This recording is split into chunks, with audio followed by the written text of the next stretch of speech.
Olá, alunos, tudo bem? Sou a professora Jordana. Na aula de hoje, vamos estudar sobre integração numérica. Exemplos de problemas resolvidos pelo cálculo de integral definida, determinação de áreas, determinação de volumes. Mas nem sempre o cálculo de integrais pode ser feito analiticamente. Então, buscamos uma solução numérica. Duas situações possíveis. Função a ser integrada é desconhecida, temos apenas uma tabela de pontos, ou uma função é conhecida, mas a determinação de sua integral não é trivial ou é impossível. As fórmulas de Newton-Cotes usam uma maneira trivial de obter a integração numérica, a qual consiste em integrar o polinômio interpolador, que substitui a função f no intervalo em estudo. Temos, então, uma aproximação. Então, temos um intervalo de integração de a a b, que é dividido em partes iguais. Por exemplo, xk é igual a x0 mais k vezes h, onde k é igual a 1 até n. Por exemplo, para k igual a 1, temos que x1 é igual a x0 mais 1 vezes h. Se o k for igual a 2, temos x2 é igual a x0 mais 2 vezes h. Se o k for igual a n, temos que é igual a x0 mais n vezes h. Podemos, então, construir a tabela xi, f de xi, a partir da tabela função f interpolada, para calcular o valor aproximado dessa integral definida de a a b de f de x dx. Considere a integral definida de a a b f de x dx. A ideia geral é integrar o polinômio interpolador da função f. O intervalo AB é dividido em n intervalos de mesmo tamanho, onde o h é igual a b menos a dividido por n, resultando em pontos cujas abscissas são x0, x1, x2 até xn. A função f é aproximada por um polinômio p de x de grau n que passa por todos os pontos. Temos p de x que interpola f neste intervalo AB. Basicamente, temos o cálculo da área dessa forma. Temos a integral definida de AB f de x dx, onde f de x será aproximado ao polinômio interpolador mais o erro. O polinômio interpolador é o polinômio de Lagrange, a fórmula que a gente já conhece, com os termos de Lagrange, onde tem esse produtório deste quociente para x menos xj dividido por xk menos xj. Substituindo o polinômio interpolador pelo polinômio interpolador de Lagrange, vai resultar em termos, no caso, que depende de x. Aqui na integral temos o termo de Lagrange, que depende de x. O somatório aqui, que vai depender tanto o termo da integral definida com o termo de Lagrange e multiplicado por f de xk, que corresponde à imagem dos pontos que estão tabelados, para cá de 0 até n, mais o erro. Essa integral definida de x0 até xn, r de x dx. Podemos simplificar. De que forma? Chamando esse termo aqui, a integral definida do termo de Lagrange, L de x dx, de C, CK. Enquanto que esse termo do erro aqui vai ser chamado de T.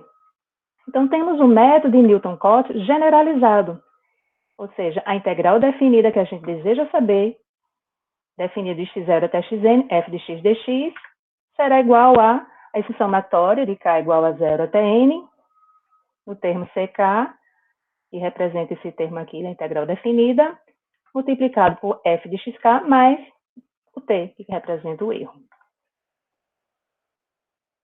Como obter esses termos ck? Podemos fazer uma mudança de variável. Por exemplo, o x é igual a x0 mais z vezes h. E teremos novos limites de integração. Como assim? Tirando o valor de z vai ser x menos x0 dividido por h. Se o x for igual a x0, ou seja, o limite inferior da integral, o z vai ser igual a 0. Z igual a 0. Se o x for igual a xn, que é o limite superior, temos que z será xn menos x0. Mas xn menos x0 é igual a n vezes h. Dividido por h, então z vai ser igual a n. Então, temos os novos limites dessa integral definida, em termos de z. Expandindo o termo de Lagrange, que é o produtório que a gente já conhece, vai ficar dessa forma aqui. Tá?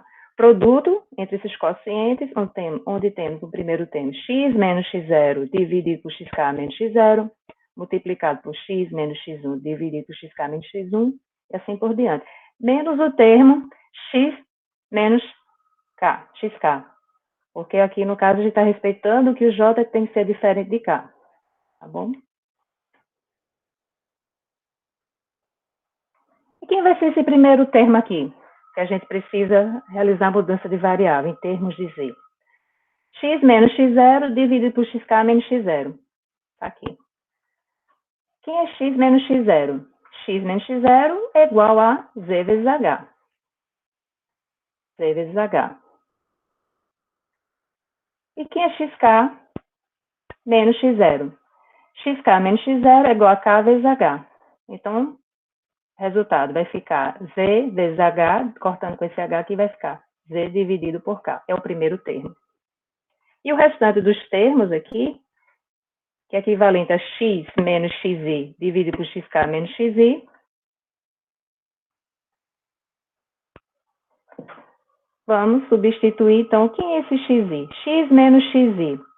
Bom, o xk é igual a x0 mais k vezes h, a gente já conhece.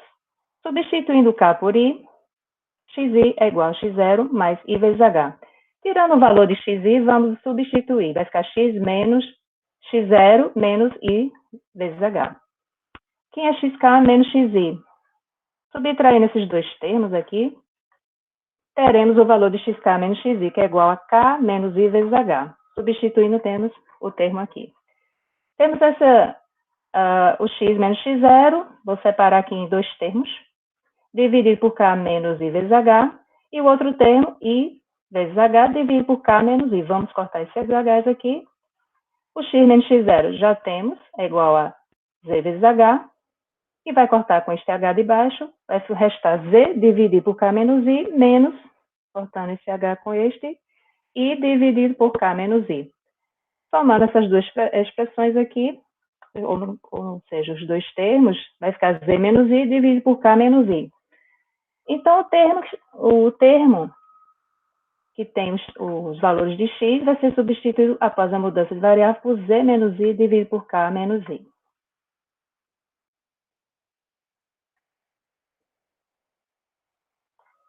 Então, após a substituição, o primeiro termo é z dividido por k, e o restante, que representa x menos xi dividido por xk menos xi, substituímos para o equivalente, que corresponde a z menos i dividido por k menos i, onde o i é diferente de k. Atenção a esses termos aqui que estão no denominador. Temos que representa aqui o k, que multiplica k menos 1, que multiplica k menos 2, até k menos 1, representa o fatorial de k. Não temos esse termo aqui, k menos k. Tá? Porque a gente está respeitando que o k é diferente de i.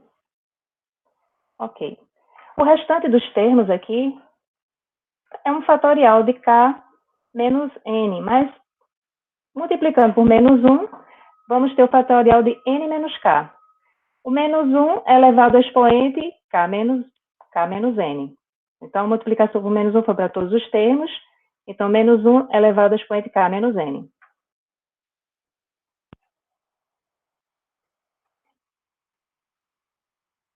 O termo ck vai ficar de que forma? Assim, após a mudança de variável, em termos de z. O numerador, temos, no caso, o produto dos elementos z, que multiplica z menos 1, z menos 2. Observe que tem esse termo aqui, z menos k, que não existe.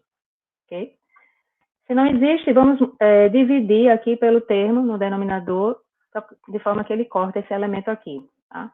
Temos essa representação aqui, π de n de z, que representa todos esses elementos aqui, inclusive Z menos K, dividido por Z menos K, para que elimine este termo aqui. Tá? Esse termo que está fora da integral, que já que não depende de Z, é aquele termo fatorial que eu mostrei no slide anterior, K fatorial, que multiplica N menos K fatorial, menos 1 que é elevado a K menos N, lembram? Esse termo está no denominador. Para passar para o numerador, vai trocar o sinal do expoente. Então, no numerador vai ficar menos 1 elevado a N menos K, dividido por K fatorial, multiplicado por N menos K fatorial. Então, temos o termo CK equivalente após a mudança de variável em termos de Z. Vamos aplicar agora o que a gente viu e vamos aprender o método dos trapézios. Basicamente, calcula a área sob uma curva com uma série de trapézios. Basicamente, substitui em cada subintervalo xi mais 1, por exemplo, x0, x1, x1, x2 e assim por diante, a função f por uma reta. Observe.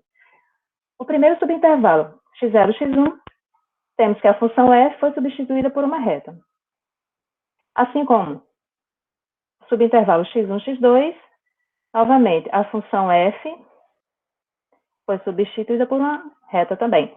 Observe que a gente tem áreas próximas da área de um trapézio. Tá? Então, calcula-se a área de cada trapézio e, em seguida, soma-se cada área.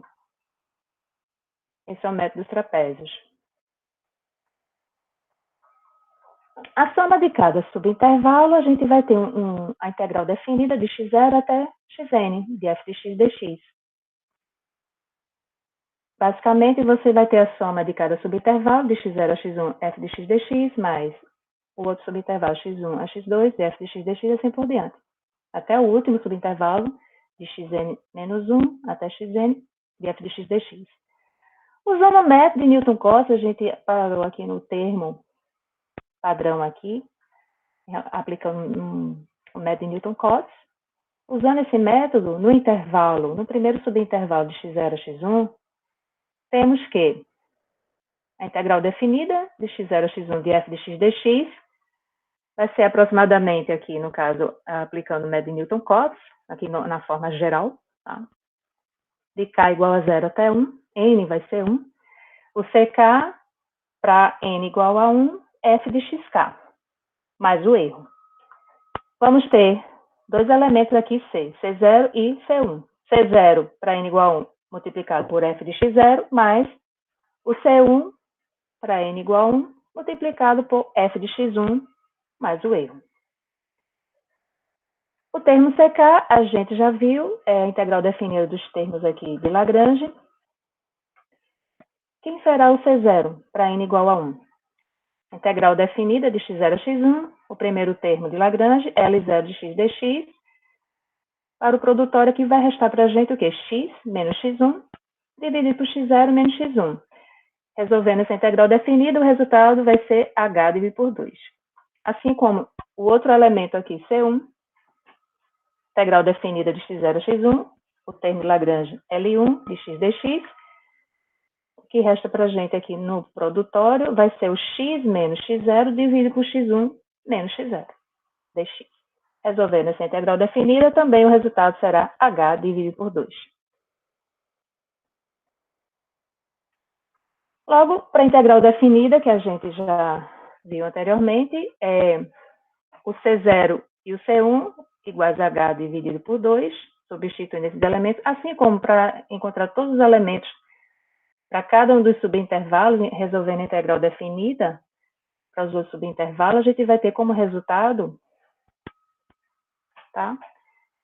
H é comum para todos os termos, podemos deixar em evidência, enquanto que o f de x0 e o f de xn, que é o último termo, é meio, tá? Meio de f de x0 mais meio de f de xn, enquanto que os outros elementos, a gente tem f de x1, f de x2, mais f de x3, assim por diante.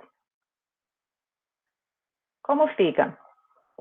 A integral definida de x0 a xn de f de x dx é igual a H, que é comum a todos. A gente viu que o primeiro termo mais o último termo divide por 2, mais todos os elementos, ou seja, para f de x1 até f de xn menos 1, mais o erro.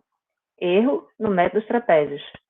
Podemos reescrever o método dos trapézios de forma aproximada, igual a quê? H, que multiplica E dividido por 2, mais I, mais P, onde esse E representa o somatório das imagens dos pontos extremos. No caso, fx0 mais f de xn. O I representa o somatório das imagens dos pontos ímpares, sem os extremos. Assim como o P representa o somatório das imagens dos pontos pares, sem os extremos. Vamos ver um exercício aplicado a este problema.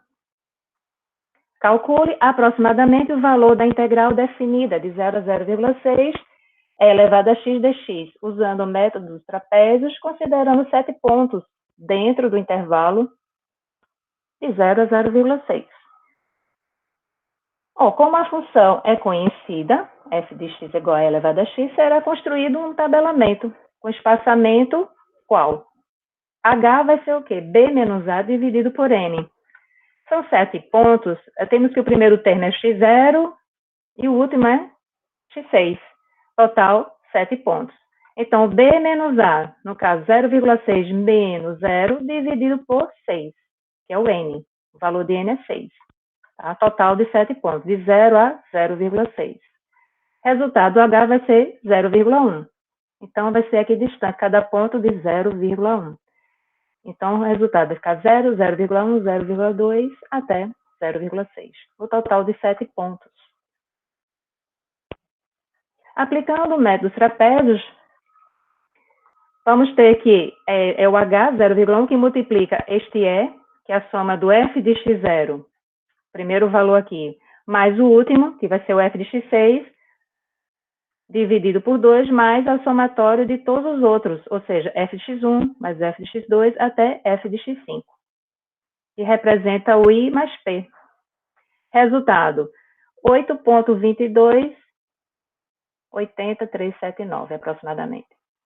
Tá? Está aqui representando de duas formas, somatório e aqui separado, em termos de E e I mais P.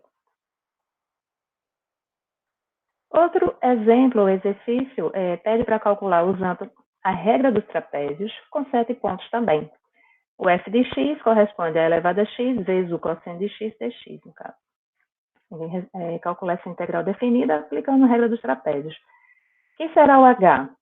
Também para 7 pontos, de x0 até x6, então n é igual a 6, vai ficar 1,2 menos 0 dividido por 6. Então, h igual a 0,2. Aqui distante 0,2, cada uma das pontuações aqui.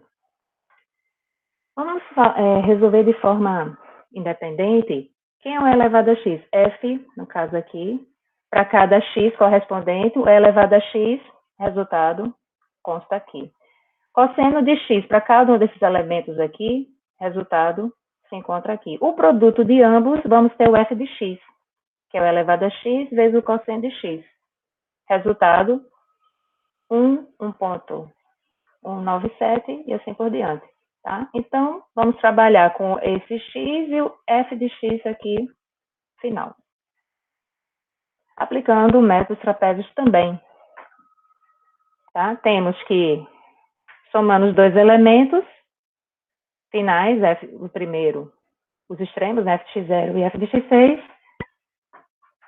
representa 1 mais 1,202, que representa o E, os extremos, e o I mais P vai ser o somatório de fx1, fx2 até f de x5.